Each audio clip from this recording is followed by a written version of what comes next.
Meus irmãos, por gentileza, vamos abrir a palavra de Deus no livro de Lamentações de Jeremias. O livro Lamentações de Jeremias fica logo depois de Jeremias. Termina Jeremias, já começa o livro de Lamentações.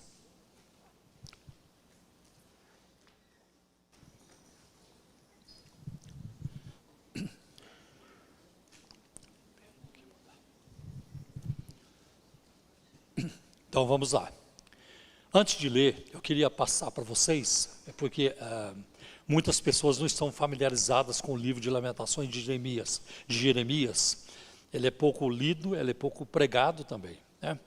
Mas você vai perceber que no capítulo 1 do livro de Lamentações tem 22 versículos. No capítulo 2 tem 22 versículos. No capítulo 4 tem 22 versículos. No capítulo 5, 22 versículos. Eu pulei o capítulo 3. Por quê? Porque no capítulo 3 são 66 versículos. 3 vezes 22. Por que essa divisão de 22, 22, 22? Porque o alfabeto hebraico tem 22 letras. E se vocês observarem que no capítulo 1, 2, 4 e 5, tem sempre uma letra do alfabeto hebraico. Lá no início do capítulo 1, por exemplo, aparece a letra Aleph, que é a primeira letra do alfabeto hebraico. Aí vem Aleph, Beit, Gimel, Dalet e assim por diante. E quando chega no capítulo 3, então a cada 3 versículos é uma letra do alfabeto hebraico. É só isso que eu vou passar para vocês de técnica. Eu não vou me preocupar com dados técnicos, porque nós não estamos na academia, nós estamos na igreja, né? Então vamos àquilo que a gente precisa ouvir. Eu creio que Deus quer que a gente ouça nesta manhã. Então vamos para Lamentações capítulo 3, versículo de 17 a 25. E eu espero, com a graça de Deus, que a pregação hoje, ela novamente venha abençoar a sua vida e te ajudar na caminhada. Lamentações capítulo 3, versículos 17 a 25. Já não sei o que é ter paz, e esqueci o que é desfrutar do bem. Então eu disse, não tenho mais forças. A minha esperança no Senhor acabou. Lembra-te da minha aflição e do meu andar errante, do absinto e da amargura. Minha alma continuamente se lembra disso e se abate dentro de mim. Quero trazer à memória o que pode me dar esperança. As misericórdias do Senhor são a causa de não sermos consumidos, porque as suas misericórdias não têm fim. Renovam-se cada manhã. Grande é a tua fidelidade. A minha porção é o Senhor, diz a minha alma. Portanto esperarei nele. O Senhor é bom para os que esperam nele, para aqueles que o buscam.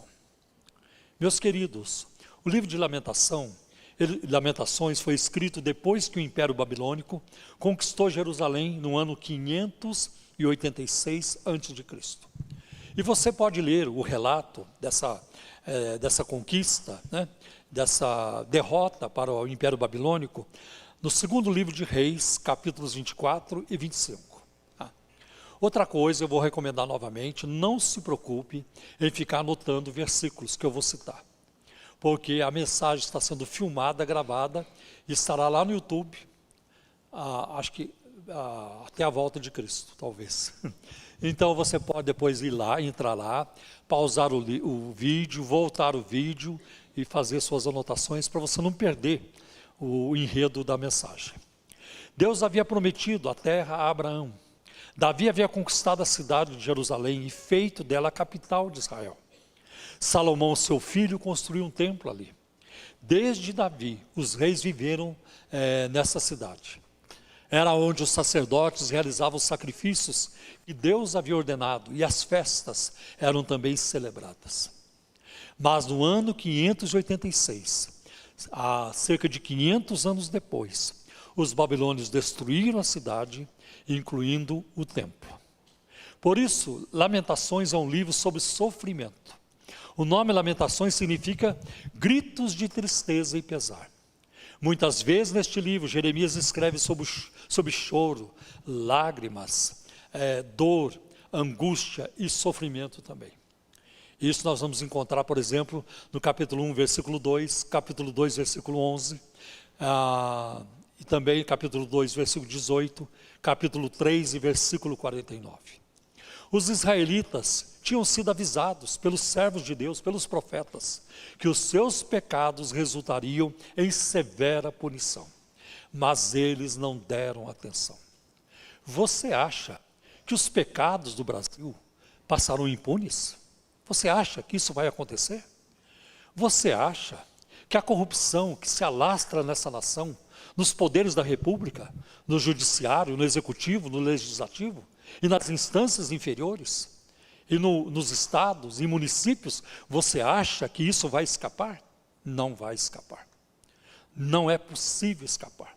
Porque Deus teria que negar-se a si mesmo e deixar de ser o Deus que Ele é para fazer vista grossa a tudo isso. Deus trará tudo a juízo, e principalmente aquilo que nós não sabemos. Tudo vai ser trazido a juízo. Aquilo que é feito na calada na noite, na surdina, os conchavos, os esquemas fraudulentos. Por isso vocês têm me ouvido orar frequentemente. Senhor, aquilo que essa gente perversa no Brasil tem feito às escondidas, traz à tona, expõe, e que os culpados sejam tratados de acordo com a lei. Nada além, nada quem, de acordo com a lei. Os israelitas tinham sido avisados. E olha o que aconteceu, porque eles não quiseram ouvir. Eu vou ler para vocês, 2 Crônicas, capítulo 36, versículo de 14 a 16. Também os chefes dos sacerdotes e o povo aumentaram mais e mais as suas transgressões, segundo todas as abominações dos gentios, e contaminaram o templo que o Senhor tinha santificado em Jerusalém. O Senhor, Deus de seus pais, sempre de novo falou-lhes por meio de seus mensageiros, porque teve compaixão do seu povo e da sua própria morada. Mas eles zombaram dos mensageiros de Deus, desprezaram as palavras dele e debocharam dos seus profetas, até que a ira do Senhor veio sobre o seu povo e não houve mais remédio. Vai chegar um momento que não há mais o que fazer. Chegou esse momento na vida de Herodes. Jesus não quis papo com ele. Fez pergunta para Jesus, queria ver Jesus fazer milagre, examinou Jesus, queria ouvir Jesus, não ouviu uma palavra. Chegou o momento em que Deus diz, basta. E assim aconteceu com a nação de Israel, que estava pecando demais contra Deus. Chegou o momento que Deus disse, basta. É o que nós vemos no capítulo 1, no capítulo todo, uma cidade devastada. E nós encontramos em 2 Crônicas, capítulo 36, versículos 17 a 20, uma descrição assim. Por isso, o Senhor trouxe contra eles o rei dos caldeus, que matou os seus jovens à espada, na casa do santuário deles. Não teve piedade nem dos jovens e nem das moças, nem dos adultos e nem dos velhos. Entregou todos nas mãos do rei dos caldeus. Todos os utensílios da casa de Deus, grandes e pequenos, os tesouros da casa do Senhor, e os tesouros do rei e dos seus príncipes, tudo ele levou para a Babilônia. Os caldeus queimaram a casa de Deus e derrubaram a muralha de Jerusalém. Queimaram todos os seus palácios, destruindo também todos os seus objetos de valor. Os que escaparam da espada, a esses ele levou para a Babilônia, onde se tornaram escravos dele e de seus filhos, até o tempo do reino da Pérsia. Jeremias, ele lamenta o fato de que as pessoas de classe alta tivessem que vasculhar, revirar o lixo em busca de alimento. Está no capítulo 4, versículo 5. E mães que trocavam seus filhos por um pouco de comida. Está no capítulo 1, versículo 11. Felizes os que foram mortos pela espada. Outros morreram pela fome. O pior resultado da fome foi o canibalismo. Mães devoravam seus próprios filhos numa tentativa desesperada de permanecer vivos. Está lá no capítulo 2, versículo 20. Capítulo 4, versículo de 9 a 10. Que situação, meus irmãos. Que situação terrível. Então, o que é que nós vemos? Nós vemos no capítulo 1, uma cidade devastada. No capítulo 2, um Deus irado. No capítulo 3, há um raio de esperança. No capítulo 4, um povo punido. E no capítulo 5, a oração humilde do profeta. Veja o que acontece no capítulo 3. Veja o sofrimento de Jeremias e ele expressa isso. Por exemplo, no versículo 3, ele vê Deus como seu inimigo. E ele fala o seguinte: certamente ele voltou a sua mão contra mim sem parar todo dia. O que é que você faria se Deus voltasse a mão dele contra você? O que é que você faria se Deus virasse para você e dissesse: não vou com a tua cara, e de agora em diante eu vou fazer o pior para a tua vida, eu vou ser contra você? O que é que você faria numa situação dessa? Mas no versículo 4 ele diz: aquele que o torturou fisicamente, ele passa mal no seu corpo, passa a sofrer no seu corpo. No versículo 5 ele fala daquele que emocionalmente o atormentou. No versículo 6 ele fala daquele que o levou à depressão. E nos versículos 7 e versículo 9 ele fala daquele que o impediu de dar cada passo.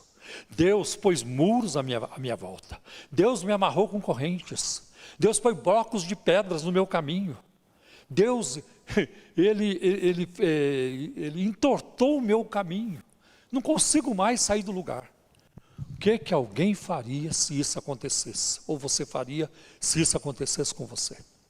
No versículo 8, mesmo quando clamo e grito, ele fecha os ouvidos à minha oração. Irmãos, que situação terrível. Versículos 10 e 11, ele fala daquele que o encheu de medo e o despedaçou. Nos versículos 12 e 13, ele fala daquele que atirou flechas nele, que atingiram e perfuraram a sua alma, caçado com flechas. Hoje a gente não caça mais com flecha, caça com balas. Imagine Deus indo atrás de você, para pagar você, para acabar com a sua vida. Versículos 14 e 15, aquele que tornou sua vida miserável e amarga. Ele sente que Deus está totalmente contra ele. E o clímax vem nos versículos 17 a 20. Já lemos, mas vou ler de novo. Já não sei o que é ter paz, e esqueci o que é desfrutar do bem. Então eu disse: não tenho mais forças. Olha agora a próxima sentença: a minha esperança no Senhor acabou. Eu nunca ouvi um crente falar isso. Eu não tenho mais esperança em Deus. Nunca ouvi alguém, por pior que fosse a situação, dizer isso: a minha esperança acabou. Olha, uma vez, eu desejei morrer. Não que eu estava pensando em tirar minha vida, isso nunca aconteceu. Mas eu vou contar algo para vocês, pode parecer até engraçado. Mas acho que eu tinha 1 ano ou 2 de conversão. Aquela alegria com Cristo. Deu uma dor de barriga, né? Eu tive uma dor de barriga tão séria. As cólicas, as dores. Eu falei: Jesus, me leva. Me leva, Jesus. Eu fiquei desesperado. Sofri demais. Mas passou. Passou. Quando alguém chega nessa situação, a minha esperança em Deus acabou. É muito triste. E ele continua, versículo 19. Lembra-te da minha aflição e do meu andar errante, do absinto da amargura. Minha alma continuamente se lembra disso e se abate dentro de mim. Tudo isso Deus tem feito comigo. Ele abateu a minha alma. Deus acabou comigo. É isso que ele sente aqui neste momento. Jeremias aqui, ele não está no fundo do poço. Ele está num poço sem fundo. Está além, né, do fundo do poço. Pode ser que você tenha estado abatido por acontecimentos, já passou por isso, por provações que atravessaram a sua vida, atravessaram a sua alma. Pode ser que você tenha passado por isso. Um filho que morreu, uma filha que morreu. O esposo, o marido que foi embora, para nunca mais voltar. E deixa uma lacuna, um vazio na sua vida. Uma enfermidade, uma doença incurável, que não vai ter jeito, degenerativa. Isso pode ser uma coisa terrível na nossa vida, terrível. E muitas outras situações. Você perder tudo, você ser preso por um crime que você não cometeu. A gente tem histórias sobre isso, né? Há na história brasileira um caso de um homem que foi condenado à morte, quando existia a pena de morte, e depois descobriram, depois que ele foi executado, que ele era inocente. Essa é uma das razões porque o Brasil aboliu a pena de morte. Então, isso é fundo do poço. Tá? Pode ser que você tenha passado por isso. Aí, a gente vê em Lamentações 3:21. Quero trazer à memória o que pode, só um momentinho, o que pode me dar esperança. E é o que nós devemos fazer no dia da angústia. O livro inteiro se resume aqui no versículo 21. É aqui que Jeremias começa a pregar para ele mesmo. Quando o salmista estava em desespero, ele também pregou para si mesmo. Está lá no Salmo 42, versículo 11. Por que você está tão abatida, ó minha alma? Por que você está tão triste? Espere em Deus, ainda voltarei a louvá-lo, meu Salvador e meu Senhor. Meus irmãos, eu vou dizer para vocês que raramente, é muito difícil eu ter um momento de depressão. Eu já experimentei isso, mas assim, uma coisa muito rápida. Mas eu sei que tem pessoas que sofrem com isso. E é uma coisa terrível quando alguém passa por essa situação. Então o salmista diz, espere em Deus, ainda voltarei a louvá-lo, meu Salvador e meu Senhor. No Salmo 103, a partir do versículo 1, o salmista diz também, bendiz a minha alma ao Senhor. Bendiz a minha alma ao Senhor, e bendiga o seu santo nome, não te esqueças de nenhum dos teus benefícios. E ele continua pregando para ele mesmo. Quando Jeremias estava em desespero, ele pregou para si mesmo. Isto é o que ele disse em Lamentações 3:21. Quero trazer à memória o que pode me dar esperança. O que é que pode te dar esperança, Jeremias? Nós perguntaremos para ele. E ele vai responder no capítulo 3, versículo 22 a 23. As misericórdias do Senhor são a causa de não sermos consumidos, destruídos, porque as suas misericórdias não têm fim. Renovam-se cada manhã. Grande é a tua fidelidade. E aqui ele volta a falar com Deus. Porque ele não diz grande é a sua fidelidade. Ele fala grande é a tua fidelidade. Então Jeremias, de um quadro depressivo, arrasado, destruído, devastado, ele se volta para Deus. Ele diz isso e ele se volta para Deus. A tua fidelidade é muito grande. Então nós vemos aqui que há um raio de esperança. É aqui que eu espero que você encontre ânimo também. O capítulo 3 é o ápice do livro de Lamentações. Nos capítulos 1 e 2, Jeremias descreve o horror da situação. No capítulo 3, ele nos dá esperança em meio à angústia. Nos capítulos 4 e 5, são como os capítulos 1 e 2, são mais horror e um pedido de ajuda. Mas tudo culmina no capítulo 3. E aqui aparecem duas palavras que eu quero rapidamente elaborar com vocês: misericórdia e fidelidade. O que é misericórdia? Essa palavra tem origem no latim, na língua latina, sendo a junção de miser, que é miserável, e cor, coração, ou cordis, de coração. Por isso que tem H-Cor, hospital do coração, porque tem a ver com coração. Então essa palavra é isso, é uma junção de misericórdia com coração. Significa coração para com a miséria, transmitindo a ideia de um coração que se compadece da miséria alheia. É isso que Deus faz conosco. Misericórdia, meus irmãos, é um aspecto do amor de Deus que faz com que Ele ajude os aflitos. Graça é um aspecto do seu amor que o leva a perdoar os pecados. O sofrimento humano pode ser causado por uma transgressão da lei de Deus ou por circunstâncias que fogem ao nosso controle. Tem pessoas que sofrem por causa do pecado. Estão pecando, estão colhendo o que eles plantaram, como aconteceu com Israel. Tem sofrimentos que não têm a ver com o pecado. É possível homens de Deus, mulheres de Deus, pessoas santas sofrerem, e a Bíblia está cheia de exemplos disso, e a história também. Mas tem sofrimento que é sim, é resultado do pecado. Deus mostra compaixão por aqueles que quebraram a sua lei, como nós vemos em Daniel 9:9, 1 Timóteo 1, versículo 13 e versículo 16. Deus também demonstra misericórdia ajudando os que estão debaixo de aflição devido a circunstâncias que não podem evitar. Nós vemos, por exemplo, a misericórdia de Deus na pessoa de Cristo. Jesus curou os cegos, os surdos, os aleijados, alimentou famintos e libertou os cativos do diabo. Tudo isso foi fruto da compaixão e da misericórdia de Deus. Agora a palavra fidelidade também tem origem no latim, fidelitas, que por sua vez vem de fidelis, significando fiel e verdadeiro, e que está relacionada a fides, que quer dizer fé, que significa confiança, adesão, promessa, e descreve a qualidade de quem é leal, confiável e cumpre com suas obrigações. A fidelidade de Deus é um tema constante na Bíblia. Deus é o Deus fiel, que guarda a aliança e a misericórdia. Isso está em Daniel capítulo 7, versículo 9. E Jesus, em Apocalipse 3,14, ele é descrito como a testemunha fiel e verdadeira. Quando há um julgamento no tribunal, aparece uma testemunha, então os contrários, o advogado contrário ou o promotor, qual é a tentativa que ele faz? De desqualificar a testemunha. Então ele começa a fazer perguntas sobre o passado da testemunha. Alguma vez no seu passado você brigou na rua? Ah, é verdade, eu briguei. Alguma vez no seu passado você bateu na sua mulher? Ih, aconteceu também. Alguma vez no seu passado aconteceu isso? Sim, é verdade.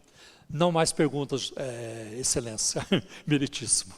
Então, para desqualificar a testemunha. Agora, não tem como desqualificar Jesus. Ele é a testemunha fiel e verdadeira. Não tem como desqualificá-lo. Tá? E ele é o fiel sumo sacerdote, como aparece em Hebreus 2,17 e Hebreus 3, versículo 2. A fidelidade de Deus garante a vitória dos cristãos com relação à tentação. E 1 Coríntios 10, 13 diz que Deus não permite que nós sejamos tentados além daquilo que nós podemos suportar. Tá? E também nós temos nele o perdão do pecado. Ele garante perdoar os nossos pecados, 1 João 1,9.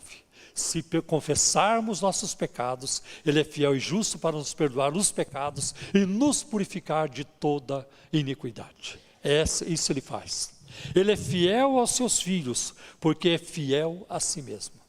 Em 1 Timóteo 2,13 está escrito: se formos infiéis, ele permanece fiel, não pode negar a si mesmo. Isso nós cantamos aqui agora há pouco. Aqui está o ápice, o clímax da esperança de Jeremias. Está no caráter de Deus. As benignidades de Deus nunca cessam. As compaixões de Deus nunca falham, porque Deus não muda. Está lá em Malaquias 3,6, eu, Senhor, não mudo. Está em Tiago, capítulo 1, versículo 17, nele não há mudança e nem sombra de variação. Deus não vai mudar. Deus não vai mudar por causa da ONU, por causa das propostas, por causa das ideologias. Deus não vai mudar por causa dos pastores progressistas, que estão continuamente atacando a fé cristã e atacando a palavra de Deus, a Bíblia. Deus não vai mudar, porque Deus não muda, Ele é imutável.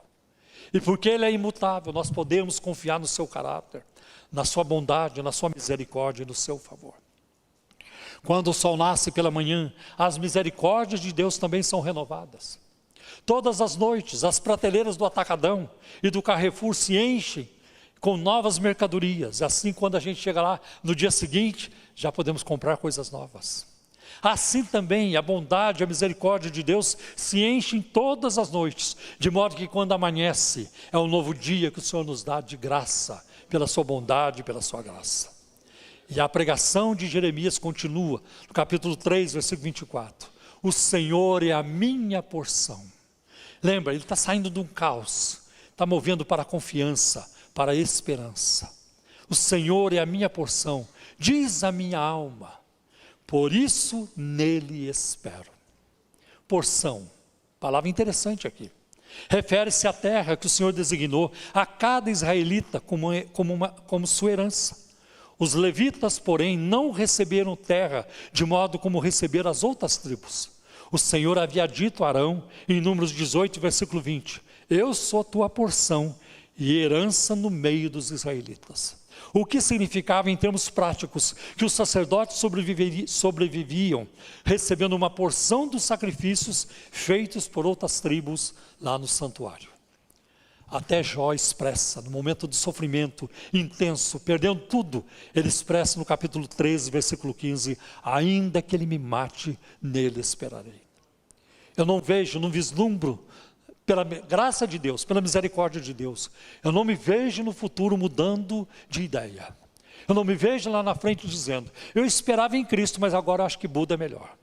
Olha, eu esperei muito em Jesus ao longo da minha vida, mais de 50 anos, mas estou achando que Allan Kardec tem uma proposta melhor. Ou eu esperava nisso, naquilo, mas agora eu acho que a macumba é a melhor opção. Eu não me vejo assim, não por mérito meu. Eu não me garanto, mas é Cristo quem nos garante. É Ele quem cuida de nós. É Ele que nos ajuda. Devemos falar aqui não apenas da perseverança dos santos, mas da perseverança de Deus também em nos guardar. Olha o que nós encontramos em Abacuque, capítulo 3, versículos 17 e 18. É um texto conhecido de muitos. Ainda que a figueira não floresça, nem haja fruto na videira, ainda que a colheita da oliveira decepcione. A palavra decepção aqui, né? E os campos não produzam mantimento. Ainda que as ovelhas desapareçam do aprisco, e nos currais não haja mais vacas, não haja mais gado. Mesmo assim eu me alegro no Senhor, e exulto no Deus da minha salvação. Você consegue fazer tal afirmação? Você consegue? Ainda que o dinheiro não entre amanhã, ainda que eu seja expulso da minha casa por não ter pago aluguel, ainda que alguém da minha família morra, ainda que aconteça o pior, e assim por diante, ainda que o avião caia comigo, eu me alegrarei no Senhor. Você pode dizer isso? E exultarei no Deus da minha salvação. Sim, é possível ter vitória em meio às dificuldades. Veja como Jeremias continuou, em Lamentações 3:25. O Senhor é bom para aqueles que esperam por Ele, para a pessoa que o busca. Você e eu nunca vamos perder tempo ao buscarmos a Deus. Nossos joelhos nunca perderão tempo ao se dobrarem diante de Deus. Nossos lábios nunca orarão em vão. Deus sempre vai estar ouvindo. Ele pode não fazer como queremos, mas Ele ouviu. E um dia nós vamos ter a explicação, com certeza. E as explicações de Deus serão convincentes. Quando nós chegarmos lá no céu, como é que eu vou explicar aquilo lá para o Paulo? Como é que eu vou explicar aquilo lá para o fulano de tal? Não, Ele tem tudo certo diante dele. Agora eu vou dizer para você, por que eu não fiz? Eu sei que você pediu. Está aqui o seu pedido, está registrado aqui. Tá? Mas está aqui também marcado um X nele. Não, porque era o melhor para você. Se eu atendesse, você ia quebrar a cara. Ia ser um desastre na sua vida. Mas porque eu sempre te amei. E agora você está aqui no céu comigo para sempre. O que pode ser melhor? É muito melhor estar no céu do que ter uma oração respondida que não é da vontade de Deus, com certeza. Então nós vemos isso. Veja, Jeremias reagiu assim. Há esperança nessas palavras, né? E no versículo 31, é muito interessante o que está em 3:31. O Senhor não rejeitará para sempre. Deus havia feito uma aliança com o povo de Israel. E embora eles estivessem no exílio, e era uma disciplina, era um castigo para eles, o exílio duraria 70 anos, só 70 anos, que é um longo tempo, eu reconheço. E então Deus traria o povo de volta à terra. Essa foi a promessa de Deus. Foi isso que Ele realizou por meio de Esdras e Neemias. E a razão pela qual Deus os trouxe de volta à terra é declarada no versículo seguinte, no versículo 31. Lamentações 32. Lamentações 3:32. Ainda que ele entristeça alguém, terá compaixão segundo a grandeza das suas misericórdias. Que bênção. Ainda que ele entristeça alguém. Pode ser que Deus te entristeça. Pode ser que Deus tenha que tratar com você, colocar limites na sua vida. Pode ser que Deus tenha que te dar algum beliscão. Pode ser que Deus tenha que fazer isso. É muito importante termos isso em mente. Vocês já me ouviram falar isso aqui, mas eu vou repetir por amor daqueles que não ouviram. Eu me lembro quando eu crescia lá na roça, no sul de Minas. A galinha que pulava cerca e fugia. Para não pular cerca, a gente cortava a asa dela. Às vezes cortando só uma só asa, não pulava mais. Às vezes o porco que fuçava por baixo da cerca e fugia embora. Sabe o que a turma fazia? Colocava um arame no focinho dele. Aí não fuçava mais. Tem crente assim, que quer fugir de Deus, que quer pular cerca, que quer passar por baixo da cerca, que quer voar. E Deus vai e corta a sua asa. Ai, está faltando a minha asa. Ai, Deus fez isso comigo. Não, é porque Deus te ama. Porque melhor do que viver no prazer do pecado, e a Bíblia diz em Hebreus 11, que o prazer do pecado dura pouco, é viver na misericórdia de Deus, que dura para sempre. Dura para sempre. Veja Israel no Egito, 400 anos de escravidão.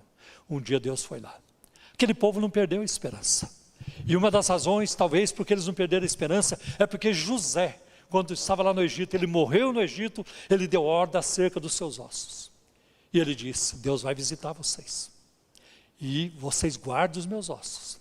E no dia em que Deus visitar vocês e tirar vocês daqui dessa terra e levar para a terra prometida, levem meus ossos com vocês. Eu quero ser enterrado lá.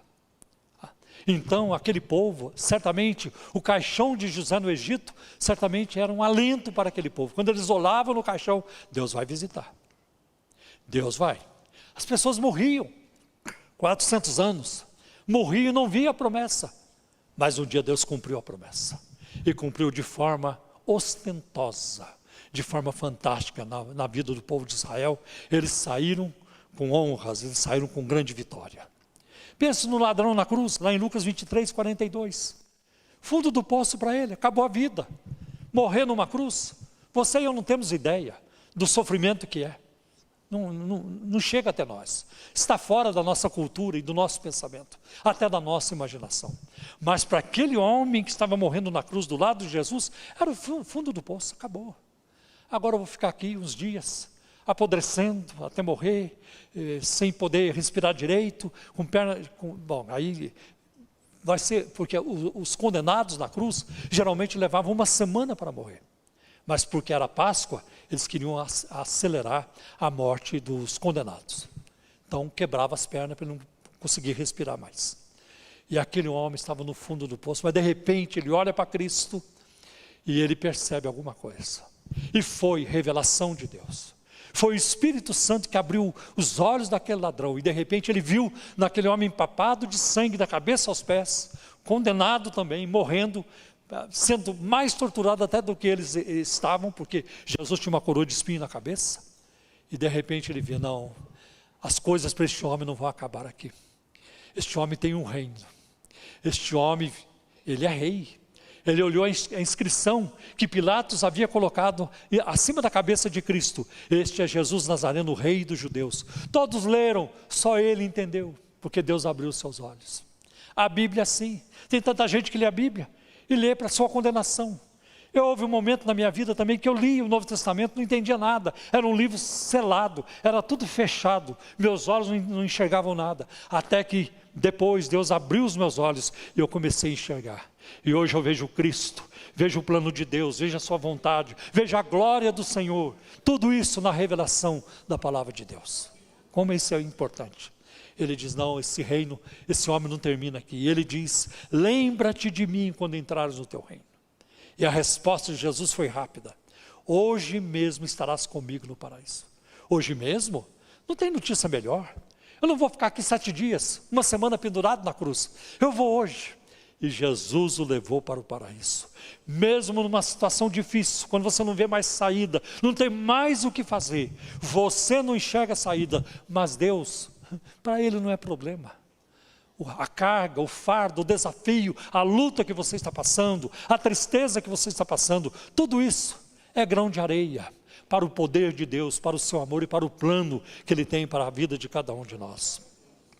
Veja, Paulo no naufrágio, em Atos 27, indo para Roma, para ser julgado, lá com mais de 200 pessoas no navio no naufrágio, o desespero que tomou conta daquela gente. E Paulo diz, não temam, joga tudo fora do navio, porque o anjo do Senhor, a quem eu sirvo, a quem eu pertenço e em quem eu creio, ele apareceu para mim e disse que ninguém vai morrer.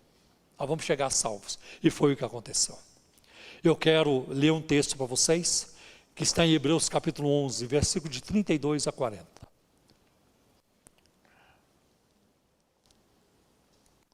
Hebreus capítulo 11 exalta a fé do povo de Deus. É no Antigo Testamento. E começa lá com Abel. Depois vem Enoque. Depois vem outros. E aí vem Noé. e vem Abraão, e vem a Sara, e vem Isaac, Jacó, depois vem Moisés, Raabe, a meretriz, a prostituta, e assim por diante. E eles venceram pela fé. Olha o que acontece a partir do versículo 32, Hebreus 11, 32. E que mais direi?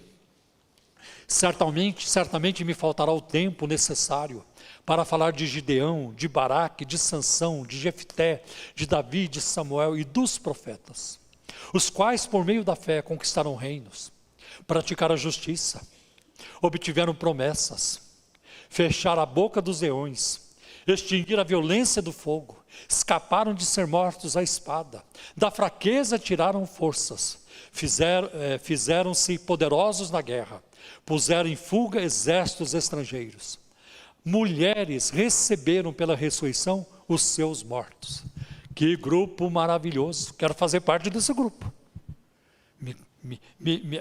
Faz a minha inscrição aqui, bota o meu nome aí, ó. Estou com essa gente, Gideão, Baraque, Sansão, Davi, eu quero estar com essa gente. Mas vamos prosseguir a leitura, que agora vai estragar tudo. Mas nós vamos ter que ler, porque é a palavra de Deus. Alguns foram torturados, está amarrado. Alguns foram torturados, não aceitando o seu resgate, para obter uma melhor, uma superior ressurreição. Outros, por sua vez, passaram pela prova de zombarias e açoites, sim, até de algemas e prisões. Foram apedrejados, cerrados ao meio, mortos ao fio da espada. Andaram como peregrinos, vestidos de peles de ovelhas e de cabras. Passaram por necessidades, foram afligidos e maltratados. O mundo não era digno deles. Andaram errantes pelos desertos, pelos montes, pelas covas, pelos antros da terra. Que coisa triste. O primeiro grupo arrasa pela fé. Esse segundo grupo é arrasado pela fé. Mas a expressão dos quais o mundo não era digno, não é sobre o primeiro grupo, é sobre o segundo. Porque é preciso muito mais fé para sofrer por Jesus do que para comprar carro, mansão, roupa de grife e comer lá na churrascaria Fogo de Chão. Eu já conheço lugares melhores, tá? Depois vocês me perguntam. Então é preciso muito mais fé para você sofrer. E foi isso que aconteceu. Todos estes, mesmo tendo obtido bom testemunho por meio da fé, não obtiveram a concretização da promessa. Porque Deus, tendo previsto algo melhor para nós, para que eles sem nós não fossem aperfeiçoados. Os santos do Antigo Testamento esperam o desfecho junto com os crentes do Novo Testamento para a ressurreição, para estarmos juntos na presença de Deus. E eu quero dizer outra coisa para vocês. Cristo é a nossa esperança. Cristo é a nossa esperança. Colossenses 1:27 diz: Cristo em vocês é a esperança da glória. Nós temos esperança por causa de Cristo. Não é por causa do nosso comportamento, estilo de vida, não é porque eu faço isso e aquilo, não é porque eu entrego o dízimo na igreja, não é porque eu oro, intercedo, evangelizo, não, é por causa de Cristo. O mérito é dele, somente dele. Romanos 12:12 diz: alegrem-se na esperança, sejam pacientes na tribulação, perseverem na oração. Existe esperança, sim. Hebreus 10:23 diz: apeguemo-nos com firmeza à esperança que professamos, pois aquele que prometeu é fiel. Não é candidato político que sobe lá no palanque e fica fazendo promessa que ele nunca vai cumprir. Nunca vai cumprir. A gente vê isso o tempo todo. A gente vê isso o tempo todo. Está igual um candidato a prefeito lá na minha terra. E ele lá na hora do comício: meus irmãos, nós vamos fazer ponte aqui, uma ponte aqui. Aí alguém gritou lá no meio do povo: mas aqui não tem rio. A gente faz o rio e faz a ponte. Só político. Não, Jesus, ele é fiel. Aquele que prometeu é fiel. Ele prometeu preparar moradas. Ele prometeu que nós teríamos nele a vida eterna.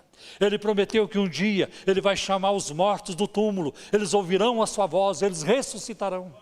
Ele prometeu, a sua palavra promete que nós veremos o seu rosto, que nós estaremos com ele para sempre. Por isso, meus irmãos, que eu não quero saber do que anda acontecendo por aí no mundo evangélico. É tanto abuso, tanto escândalo, tanto pecado, é tanta coisa ruim. a fome, a ganância por dinheiro, que tomou conta dos púlpitos, das ministrações, de muitos no mundo gospel e assim por diante. Eu quero Jesus. Eu sempre quis Jesus. E hoje eu quero mais ainda. Porque a hora da minha partida está muito mais perto do que quando eu aceitei a Cristo lá em 1971. Hoje estou muito mais perto de estar com Cristo. E eu quero encerrar com 1 Pedro 1:3 que diz: bendito seja o Deus e Pai de nosso Senhor Jesus Cristo, conforme a sua grande misericórdia, olha aí, misericórdia, Ele nos regenerou para uma esperança viva. A esperança não morre, nosso corpo morre, nossas células morrem, tudo na nossa vida morre, passa, mas a esperança é viva, porque ela está guardada no céu para nós, a nossa herança está guardada no céu para nós, por meio da ressurreição de Jesus Cristo dentre os mortos. Essa é a nossa esperança, essa é a nossa certeza, em nome de Jesus.